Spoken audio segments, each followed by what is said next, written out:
की बाबानो यमानं GR काढलाय,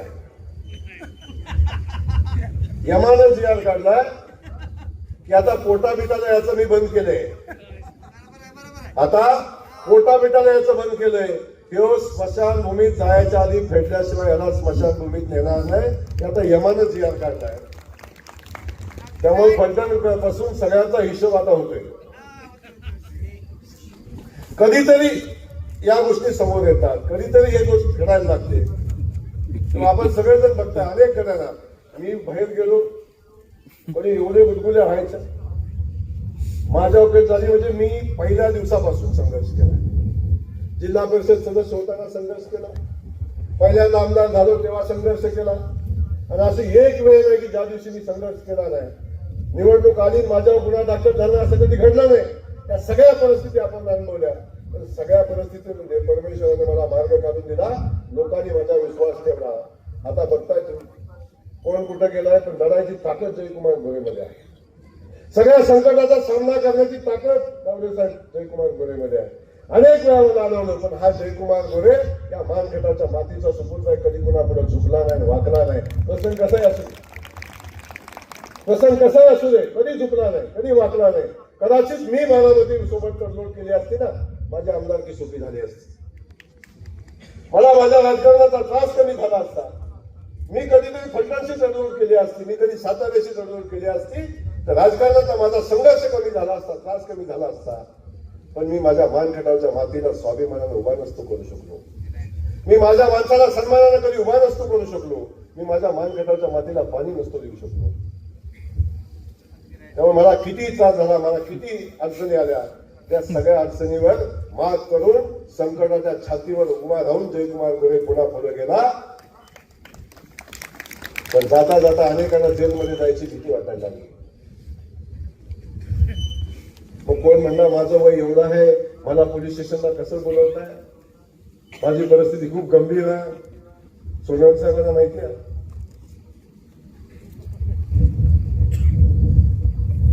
आणि कोण माझ्यावर कसं येतोय म्हणून कुठनं निरोप देतोय. मी इथनं पुढे निवडणुकीला उभाच राहणार नाही, पण एकदा मिटवून घ्या.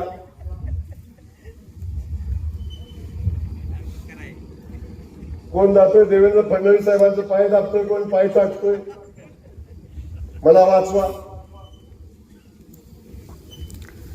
तर हा तुमच्या पुढे उभं राहिलेला जयकुमार गोरे कसलाही प्रसंग आला कुणाच्या दारात कधी मदत मागायला गेला नाही. परिस्थितीशी संघर्ष केला जयकुमार गोरे, संघर्ष केला जयकुमार गोरे. कारण माझी बाजू सत्याची होती, लक्षात असू द्या. आणि सत्य कायम, सत्याचं आयुष्य जास्त असते. आजपर्यंत इतिहास बघा, रामायणापासून महाभारतापासून जे जे आपण आजपर्यंत इतिहासात जाल तेव्हा बघा, कधीही षडयंत्र करणारा कधीही जिंकला नाही. लक्षात ठेवा. शकुनी मामा जिंकला नाही, तर फलटणचा शकुनी मामाही जिंकला नाही. मला राजकारणात संपवता मी संपलो नाही कवडे साहेब, पण त्यांना संपायला लागलं, त्यांना घरी बसायला लागलं. पण माझी बाजू सत्याची होती, माझी बाजू खऱ्याची होती. म्हणून मी आज पण स्वाभिमानानं सन्मानानं उभा आहे आणि पुढे लोकांची सेवा करून पुढे चालू. त्यामुळं अनेक प्रसंगात पुढे जात असताना मला एवढंच आपल्याला सांगायचं. आजही मी सांगतो, अनेकांना काळजी आहे, अनेकांना केसमध्ये आहे का नाही पण जामीन घेऊन ठेवले काही. पण आजही हा जयकुमार गोरे सांगतोय, कधीही चुकीची कारवाई कोणावर करणार नाही, कधीही चुकीची कारवाई कोणावर करणार नाही. सत्ता आली आणि सत्ता नसली तरी कधी कुणाच्या वाळल्या पाचोळ्या पाय देणार नाही, कधी नाही देणार. पण ज्या लोकांनी अडचण आणली, ज्या माणसांनी षडयंत्र केली, त्यांनाही त्रास होईल अशी माझी इच्छा आहे. म्हणजे स्वतःच त्रास होऊन घेतात.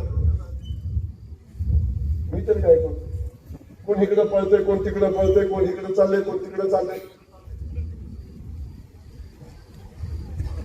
केसमध्ये आहे का नाही ह्याची माहिती घेण्यात कधी. सगळी परिस्थिती का निर्माण झाली. मंत्री झाल्यावर सुद्धा याला सहन नाही झालं. ठीक आहे, आमदार होईपर्यंत ठीक होत, मंत्री झाल्यावर सुद्धा याला सहन नाही झालं. लहानपण जवळ पण ही कसल्या औलाद आहे मला माहिती नाही. माणूस म्हणून आपण जगतो, माहिती, आपण माणूस म्हणून जगतो. दुश्मनाच्या घरी सुद्धा एखादा माणूस गेला तर त्या कुटुंबाचा आपण आदर करतो. किमान दुःखातनं बाहेर पडेपर्यंत तरी त्या कुटुंबाच्या पाठीशी आपण राहतो किंवा त्याच्या दुःखात आपण राहतो. अरे माझ्या बापाचा 10वा सुद्धा साल्याने करू दिला नाही. 10व्याच्या आधी जयकुमार गोरे षडयंत्र केलं आणि जयकुमार गोरेला बदनाम करायचा प्रयत्न केला. 10वा सुद्धा झाला होता माझ्या वडिलांचा. किमान 10 दिवस होईपर्यंत डॉक्टर साहेब वाट नाही बघितली. काय अजून 3 दिवस थांबला असतं बिघडलं असतं काय? 3 दिवसांनी हे षडयंत्र करता आलं असतं नाही. ही सगळी परिस्थिती आहे. म्हणून काळ कुणाला माफ करत नाही, लक्षात असतं. त्यामुळे मला माझ्या दुश्मनाला सुद्धा माझं सांगणं आहे, माझ्या विरोधकाला सांगणं आहे, बाबांना चांगलं जगा. कुणाचंही वाईट करून कधी आपलं चांगलं होत नाही. कुणाचं वाईट चिंतून आपलं काय चांगलं होत नाही.